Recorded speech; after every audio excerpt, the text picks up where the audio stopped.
Hola, ¿qué tal? Iniciamos nuestra revista deportiva de fin de semana Cuba Visión Deportes gracias a nuestra señal de Cuba Visión Internacional y Canal Caribe. Les saludamos como cada semana Hernández Juan y Jessica García. Muchísimas gracias. Sea usted siempre bienvenido a nuestra revista resumen de fin de semana que estamos comenzando con softball femenino, presencia cubana en la importante Liga Profesional de México. Gillian Tornés, nuestra principal lanzadora y jugadora del seleccionado nacional, haciendo historia en esta edición. Veamos qué dijo en especial a Cuba Visión Deportes. Hola Luján, buenas tardes, muchas gracias por la oportunidad de la entrevista. En esta ocasión te hablaré un poco del gran nivel que ha alcanzado esta liga mexicana, que realmente es muy notable en comparación con los 2 años anteriores. En lo personal, muy contenta por mis resultados, gracias a Dios, con varios récords. Los 18 ponches en 7 innings, la primera lanzadora en llegar a 300 ponches también entre las 3 temporadas y primera lanzadora en completar 20 victorias dentro de la liga. Súper emocionada por haber clasificado a mi equipo a los playoffs y bueno, ya que estamos dentro, disfrutar esta oportunidad que creo que es meritorio el festejo, porque bueno, serían 2 años consecutivos tratando de llegar a la Serie de la Reina, que creo que es el objetivo fundamental para cada equipo. Y bueno, muy emocionada, ya te decía, creo que mi preparación fue buena, mi preparación fue muy buena en base al alto nivel de softball que iba a enfrentar y los resultados fueron muy positivos.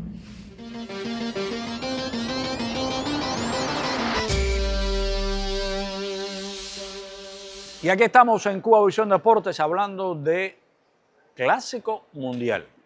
Jesús Muñoz, yo diría que al final no ha sucedido nada que en algún momento, más o menos, comentamos en el programa y se avisoró dentro de la posible actuación de Cuba en el Clásico Mundial. 2 posibles victorias, Panamá-Colombia, con 2 derrotas, donde Cuba no era favorita, ante Puerto Rico y Canadá. Y quizás el mayor desafío fue en cómo quedó conformado este equipo y en general cómo se conformaron las alineaciones, para dejar un mejor sabor incluso en la derrota. Un saludo, Luján, y también un saludo a las personas que esperan este momento dedicado al béisbol. Como bien dices, estuvo en el margen de lo esperado e incluso seamos sinceros y transparentes. En este mismo espacio, pero además cuando uno escucha las opiniones tanto de colegas que se encuentran en el país como de mucha prensa internacional que se refería al equipo cubano, se hablaba de que este equipo no tenía las capacidades no solo para avanzar, sino que tendría que luchar muchísimo con Colombia y con Panamá para no tener que jugar preclásico. Con esto que quiero decir, que el argumento de que fue una actuación desastrosa no cabe.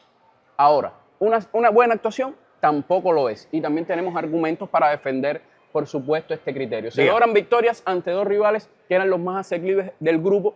Claro, aquí hay matices. Se logran las victorias con la excepción. ¿Y por qué utilizo esta palabra? Porque este es un elenco que, muy parecido a lo que veníamos presentando en clásicos y en otros torneos internacionales, no se esperaba que los batazos de largo alcance y los extra bases fueran los que guiaran las actuaciones cubanas. Y aparecieron y nos dieron las victorias en encuentros donde el picheo lo hizo muy bien, pero el bateo realmente en los 4 desafíos quedó a deber. O sea, aparecieron los jonrones, que eso no estaba en el libreto de nadie, porque no es un equipo que tenga esos peloteros, sobre todo esos tercero, cuarto y quinto, que uno pudiera decir van a conectar mínimo 1 o 2 jonrones por desafío. Se lograron 2 convincentes victorias, yo creo que ahí las palmas sobre todo para el picheo. En el caso de Puerto Rico era una derrota esperada, incluso yo creo que en ese partido, más allá del manejo en el final, de algunos cambios de peloteros que puede ser cuestionable. Es un encuentro que es un resultado esperado y que además no fue abultado, no fue desproporcionado, ni mucho menos. Una derrota decente, por Ahora, llamarlo de alguna la manera. mala imagen, ¿dónde llega?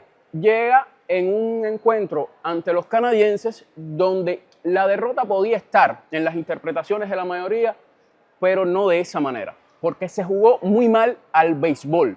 Hacía tiempo que en clásicos mundiales no se veía un equipo cubano jugando tan mal al béisbol. Incluso en actuaciones donde, digamos, no quiero decir la suerte, pero recordemos cómo clasificamos en el clásico pasado a la siguiente ronda, a pesar de que la actuación finalmente terminó siendo positiva. Y en otras ediciones de clásico no recuerdo partidos, no recuerdo encuentros donde el equipo cubano haya cometido tantos errores, no solo de los que se anotan, sino de esos que no van a los libros de anotaciones, donde el equipo cubano haya lucido o deslucido tanto sobre el diamante.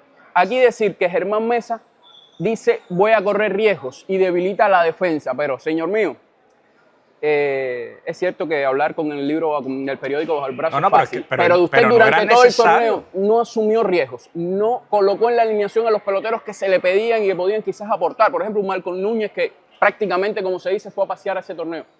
Y de pronto en el último desafío debilita una posición clave, porque en la actuación de los lanzadores cubanos mucho tuvo que ver lo que logró Omar Hernández con su mascoteo y con esa buena habilidad defensiva que tiene tras el plato. Además, coloca la responsabilidad de un Andrés Pérez, que yo no me voy a detener mucho en este muchacho porque no quiero hacer leña al árbol caído. Señores, último partido, se decide clasificación, no había tenido actuación con el equipo cubano y usted coloca toda la responsabilidad cuando sabemos la importancia que tiene un receptor dentro de un equipo de béisbol. Una presión tremenda para un partido decisivo. Muy difícil. Además, hay otros jugadores que tampoco se puede señalar, porque que Capé se equivocó, pero es que tuvo un torneo también, sobre todo a la defensa, donde lo estuvimos elogiando todo el tiempo. Esas son cuestiones que están dentro de la pelota. Yo reitero, el equipo cubano estuvo acorde a lo que se podía esperar. Garantizó además tener presencia en el próximo Clásico Mundial y el picheo, reitero, las palmas. En cuanto a los bateadores, yo creo que Ariel Martínez es el caso, digamos, que podemos salvar dentro de una alineación cubana, pero también eso te da la medida de que Ariel es un buen pelotero, curtido en Japón, que además llegó yo creo que muy motivado y en una excelente forma para demostrar que lo sucedido en otros eventos internacionales no era acorde a la calidad que él posee como pelotero. Pero seamos sinceros, con los que se estaba pensando llamar, e incluso con los que estaban en este equipo,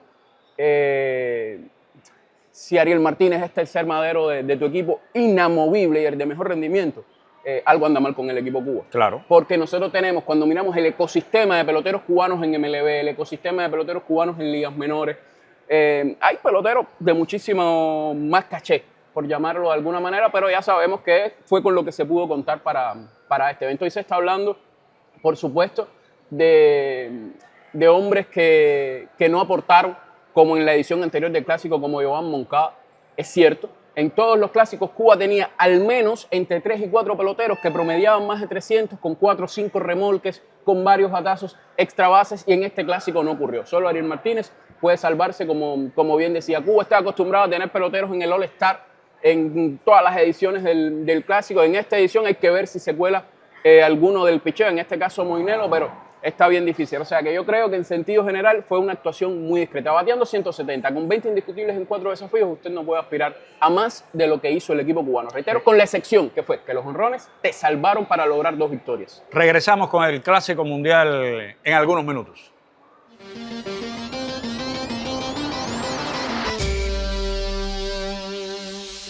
La Federación Internacional de Voleibol anunció cambios importantes para el futuro y Cuba asumirá los retos para tratar de mantenerse en la élite del deporte. Cuba tendrá importantes retos en el deporte de la malla alta. El voleibol internacional se prepara para entrar en una nueva etapa. La Federación Internacional de Voleibol anunció cambios importantes en la estructura de sus principales competiciones a partir de 2027, con el objetivo de impulsar aún más el crecimiento global de este deporte. Entre las novedades destacan la renovación del Campeonato Mundial de Voleibol, que adoptará un formato ampliado con 32 selecciones por rama, como ocurrió en 2025, y ahora tendrá como novedad la celebración cada 2 años, lo que incrementará las oportunidades competitivas para los diferentes equipos nacionales. Además, la FIB potenciará el concepto de Volleyball World Cup, una denominación que busca fortalecer la identidad global del evento y alinearlo con otras grandes competiciones del deporte internacional. La primera edición bajo este nuevo ciclo competitivo se disputará en 2027. Polonia será sede del torneo masculino, mientras que Estados Unidos y Canadá acogerán el campeonato femenino. Este nuevo sistema también tendrá impacto en el camino hacia los Juegos Olímpicos de Los Ángeles 2028, ya que los torneos mundiales formarán parte del proceso de clasificación. Para Cuba el reto radica en mantener su presencia en las principales competencias de la élite mundial, aprovechando la cantidad de jugadores que tiene contratados la Federación Cubana de Voleibol en varias ligas foráneas que ascienden a más de 70. Cuba tendrá importantes retos futuros en el deporte de la malla alta. Duanis Hernández, Cubavisión Internacional.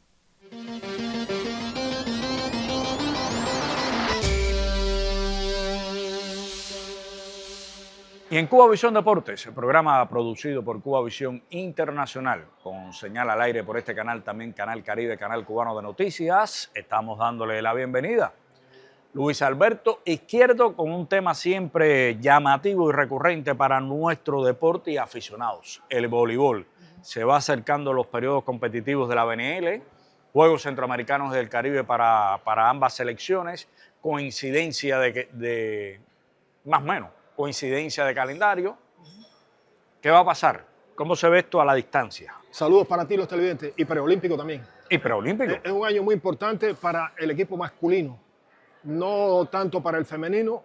Va a haber algunos eventos de categoría que ya cuando algunos no va a participar Cuba, en otros sí. Cuando ya esté toda la información también hablaremos de estos eventos por categoría, donde alguna que otra de las representaciones de Cuba sí va a participar. Pero vamos a partir de la Liga de las Naciones. Yo no me sentiría muy optimista, sobre todo de manera general. ¿Ah, no? No, pero sobre todo para la primera semana. Deben, y esto es una apreciación a partir de alguna información, deben existir varias importantes ausencias para la primera semana. Que ojalá y algunas de esas no se conviertan en ausencias durante toda la campaña. ¿Me está recordando usted el equipo nacional de baloncesto? Posiblemente. Porque además tiempo que se pierda, después para recuperar, son derrotas y recuperar y avanzar, se complica. No, una mala primera semana para Cuba no debe haber recuperación para, digo yo, pensar en la final. Incluso desde mi punto de vista, independientemente de que es un evento muy importante, estoy hablando de la apreciación nuestra. Claro. No, es que si no está en la figura. Claro, pero sobre todas las cosas, y ya cuando se acerque más la competencia, buscaremos más información por parte de la Federación Cubana, también de Jesús Cruz, pero a partir de cómo lo vemos nosotros, no va a ser un evento muy importante para Cuba en cuanto a resultados, porque si hay ausencia en la primera semana y usted ahí tiene un resultado adverso, difícilmente pueda recuperarse. Y yo te diría que si Cuba sale de esa primera semana con una victoria y 3 derrotas, podría ser aceptable, catalogarse aceptable el resultado. Pudiera ser incluso de 0-4. Tomemos en cuenta que ahí hay 2 adversarios que son totalmente favoritos y que además, si Cuba tiene ausencias importantes, van a ser más favoritos aún, como es el caso de Polonia. Correcto. Y de Eslovenia. Yo te diría que un equipo cubano sin sus figuras contra Ucrania la debe pasar bastante mal. Y con China, que ya hemos visto cómo China ha ido creciendo en el voleibol en el sector varonil, pues me atrevería. ¿Y cuál sería la causa de que en esta primera semana estén ausentes las figuras? Mira, o algunas de las figuras. Las que en algunos casos, o sea, Sí. en algunos casos, el largo trayecto, como ocurre normalmente en otros países, Claro. pues las principales figuras en las primeras semanas no están, pero como tienen una base detrás que pueden asumir, logran después hacer un buen trayecto. En el caso de Cuba debe estar esa situación. Habría que ver si todos los jugadores están dispuestos a jugar. No hay todavía ninguna ratificación de que algún jugador le haya dicho a la Federación Cubana de que no va a jugar, pero habría que ver. Sí me atrevería a asegurar que si hay ausencias importantes, pudiera haber, no un regreso, pero sí alguna incorporación interesante al equipo. Ya. Si Te existiera- iba a preguntar por esto. Sí, puede ser. Ujú. Insisto, son algunos elementos, informaciones que Bueno. tenemos, pero que habrá que esperar a que se hagan oficiales. ¿El preolímpico qué fecha tiene? Septiembre. Septiembre. Primero serían Ajá. los Juegos Centroamericanos y del Caribe, que como yo lo veo, Cuba no debe estar en la final. Y eso permitiría formar un buen equipo para los Juegos Centroamericanos no debe estar en la final de la BNL, de la BNL. que fortalece la presencia y opciones de oro en los Juegos Centroamericanos. Exacto, Para el masculino. para el equipo masculino. Me atrevería a asegurar que se va a formar un buen equipo para los centroamericanos y del Caribe. El que Cuba esté en la final, para mí, sería una gran sorpresa. En la final de la BNL. BNL. No, Sería no, yo- una gran sorpresa. Yo desde ahora le digo que para mí no va a estar. Claro. Pero bueno. Lo- Y septiembre preolímpico Sí. se puede contar también con todas las figuras. Ahí ya yo creo que sí sería otra cosa. Ahí sí, incluso ya Robert Landi se incorporó a su club. Por cierto, estuvimos viendo algunos fragmentos del partido y fue espectacular el recibimiento que le hizo el público a Robert Landi cuando entró como cambio. Y jugó poco, pero fue espectacular lo que hizo el público con Robert Landi Simón. Entonces, yo me atrevería a asegurar que ya, con la participación en la BLN, en los Juegos Centroamericanos, que hay quien dirá, no es un evento muy exigente, le va a permitir mantener el ritmo de competencia a los jugadores de nuestro país. Están como equipo jugando. Exacto. Y al menos se está teniendo en el proyecto la inclusión de un torneo en Rusia antes del torneo clasificatorio, aun cuando va a ser en Canadá, y Canadá ha tenido muy buenos resultados en los últimos años. Yo sí, a la distancia tan larga que queda, me atrevería a asegurar, Luján, que ya para ese preolímpico sí Cuba podría llegar bien preparado con casi todas las figuras, y ojalá que los opuestos que se están manejando puedan también incorporarse con... ¿No tiene nombre? ¿No puedo decir nombre? No, realmente... Tranquilo, no hay problema. Aquí hay que pensar, por ejemplo, en Miguel David Gutiérrez, que sería la gran figura que aportaría. No creo que vaya a estar con el equipo. Y entonces, bueno, los otros muchachos que sí se han estado probando en algunos clubes y que están teniendo algunos resultados, amén de que en el caso de Daniel Martínez está entrando como cambio en muy pocos partidos, pero que está entrenando en Japón, está obteniendo experiencia indudablemente. Me parece que sería bueno el ver si alguna de estas figuras puede asumir responsabilidad, porque creo que va a ser clave el que puedan tener una buena cantidad de puntos en cada partido los opuestos. Resumiendo, BNL Gris por el oro en los Juegos Centroamericanos y del Caribe y con altas opciones y buen equipo de lograr un boleto olímpico. Así mismo. Lo iremos viendo en el camino. Tomando en cuenta que es un solo boleto que se va a dar en Canadá. Buen fin de semana. Para ti, los televidentes.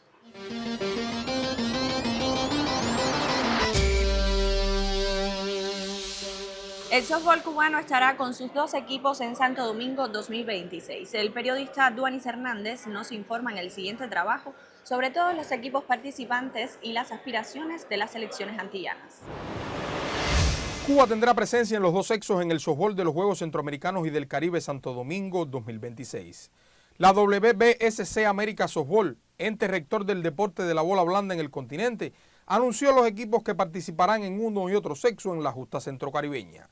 En el sector masculino, Cuba buscará mejorar el decepcionante 5º puesto alcanzado en San Salvador 2023 después de ganar la corona en Barranquilla 2018. Será esta una excelente oportunidad para borrar la pobre imagen dejada en el recién concluido Panamericano de Montería, en el que terminaron novenos y último lugar de la Superronda y no pudieron cumplir los objetivos de clasificar a los Juegos Panamericanos Lima 2027 ni a la fase de Copas del Mundo. Santo Domingo 2026 pudiera marcar el fin de esta generación de softbolistas cubanos. Los equipos estarán encabezados por México, selección que ganó hace unos días el torneo panamericano. Venezuela, actual campeón mundial y bronce en la Elite Continental de Montería, también está entre los clasificados. Otras selecciones que estuvieron en Montería 2026 forman parte de los clasificados, como República Dominicana en su calidad de anfitrión, Panamá, Colombia, Guatemala, que obtuvo el cupo por Centroamérica, y Aruba, que obtiene su pasaje por el Caribe inglés. Por su parte, las cubanas tratarán de ganar la corona después de ceder en la final de San Salvador 2023 ante las boricuas. Para las antillanas, la competencia será un complemento excelente tras su participación en la fase de grupos de la Copa Mundial en República Checa, que se jugará del 16 al 20 de junio. Junto a las boricuas y las cubanas participarán las dominicanas como anfitrionas, así como México, Venezuela y Colombia. El cupo de Centroamérica es para la selección de El Salvador. Islas Vírgenes estadounidenses estará en representación del Caribe inglés. Cuba tendrá presencia en ambos sexos en el softball de los Juegos Centroamericanos y del Caribe Santo Domingo 2026. Esperemos que ambos equipos tengan una buena actuación y accedan al podio de premiaciones. Duanis Hernández, Cuba Visión Internacional.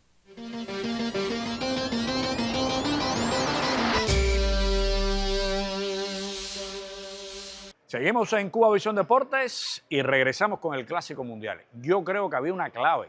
Un partido decisivo no es para hacer esos cambios. Un partido decisivo con esos cambios que usted sabe a lo que se está arriesgando, porque sabe que Ariel no es el mejor left field, ni mucho menos a la defensa, que está utilizando un receptor en un debut totalmente verde, para enfrentar al mejor lanzador además de Cuba, por decirte algo, no sentar a Despaine, no buscar otras opciones de la ofensiva. Yo creo que un momento clave para hacer cambio no era ni contra Puerto Rico, era el partido contra Colombia, porque usted le gana a Panamá. Pero ¿en qué condiciones usted le gana a Panamá? ¿Quién batió? ¿Dónde despertó la ofensiva? ¿Qué usted puede decir? Ya esto cambió y contra Colombia va a ser diferente. Entonces ya ese era el momento de comenzar a hacer ajustes dentro del equipo y todavía tenía el espacio ante Puerto Rico, si no funcionan estos ajustes, de regresar a una alineación como la de Panamá.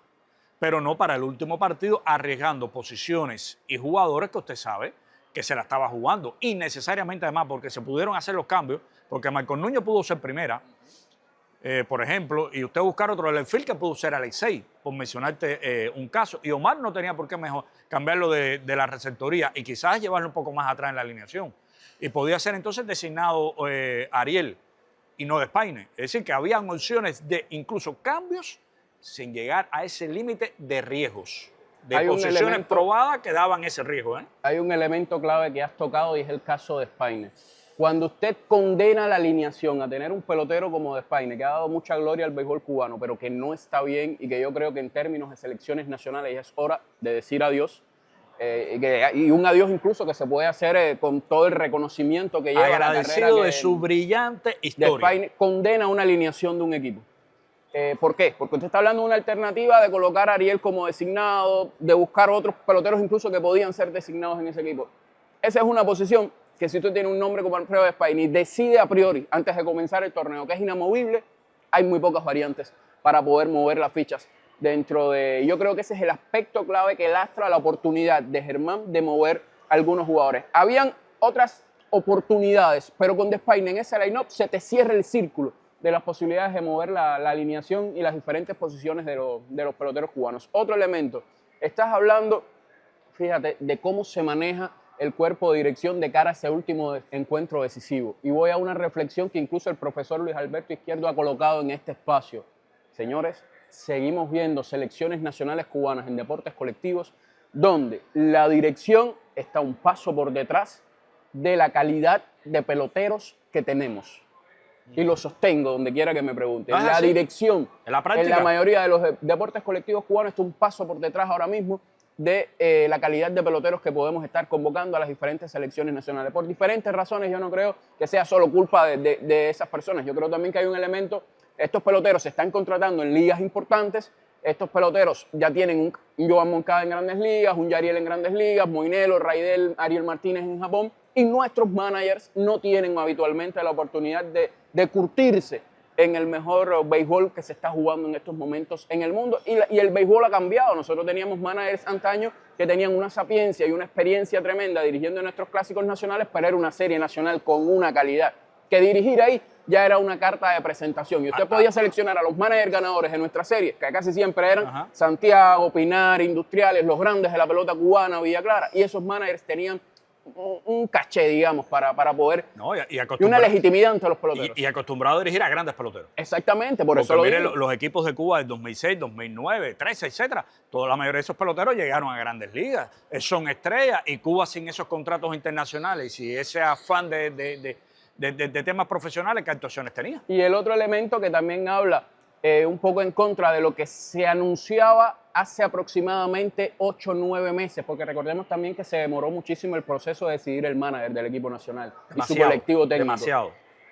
Señores, ¿dónde quedó la sabermetría? ¿Dónde quedó el producir carreras o el fabricar carreras cuando usted sabe que tiene un equipo que tiene debilidades ofensivas? ¿Dónde quedó la velocidad en función de la ofensiva? ¿Se quedó dónde? En discurso. Y en discurso de hace unos meses, porque después del tope de la Serie de las Américas y ya en el tope con Nicaragua, no se dejó de hablar de esos elementos, porque obviamente se había tomado la decisión de que Cuba iba a presentar un line-up con la mayoría de los peloteros establecidos de siempre y con algunos jóvenes que iban a cubrir posiciones claves, un Capé en la segunda base, un Omar Hernández en la receptoría, pero que el resto iba a ser muy parecido a lo de siempre. Y ya como esa decisión estaba tomada, no se habló más de este tipo de cuestiones asociadas a un equipo más rápido, a un equipo que buscar otras maneras de jugar al béisbol, que incluso se parece mucho al béisbol que se juega en en América Latina en sentido general. Claro, con la diferencia de que un Dominicana te conecta 4 o 5 jonrones por desafío, un Venezuela tiene también jugadores de una calidad probada, incluso un Puerto Rico, pero aún teniendo esos bateadores de fuerza, esos equipos no renuncian al béisbol caliente, apimentoso, rápido, que se juega habitualmente en los equipos del Caribe. Sencillamente a utilizar en un partido de pelota todas las herramientas que se puede utilizar, robar una base, bateo de corrido, ser agresivo, tocar una pelota, no sé, y mucho más con las limitantes que tiene el equipo cubano. Es decir, que volvemos a dirigir y terminamos con el mismo libro y no hemos dado un paso de avance en este sentido para nada. Tengo que hablar rápido, Matanza. Sí, cómo no. Al menos menciona los refuerzos, porque empieza la Liga de Campeones el día 25, Matanza. Sí, usted me ayuda, son unos cuantos. Comenzamos por Pinal de Río, Dos pinareños, Abel Álvarez dos y Alexei Ramírez en este caso. Dos artemiseños. Ajá. Está Orander Guevara y está también Andy Cosme. Dos de Industriales. De Industriales, Raymond Figueredo y también Rafael Orlando Perdomo. Dos buenos lanzadores. Granma y Ulieski Ramón, un pelotero de buena calidad. Y Luis Vicente Mateo, el cienfueguero, que también ya sabemos la experiencia que tiene en selecciones nacionales. Equipo. Estos refuerzos se parecen mucho a peloteros con los cuales estaremos contando, ¿dónde? En los Juegos Centroamericanos y del Caribe de Santo Domingo 2026, donde hay un reto importante. Casi la mitad del equipo de Cuba se llevó Matanza ahí. Exactamente. Pues fin de semana. Igual para ti los televidentes.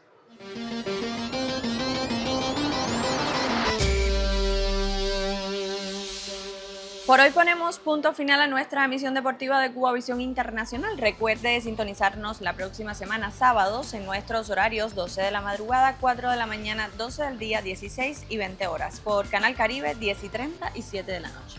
Cubanos por el mundo, siempre le deseamos éxito y salud. Y recuerde que lo esperamos en la sintonía o en las redes sociales, ya sea por aquí o por allá.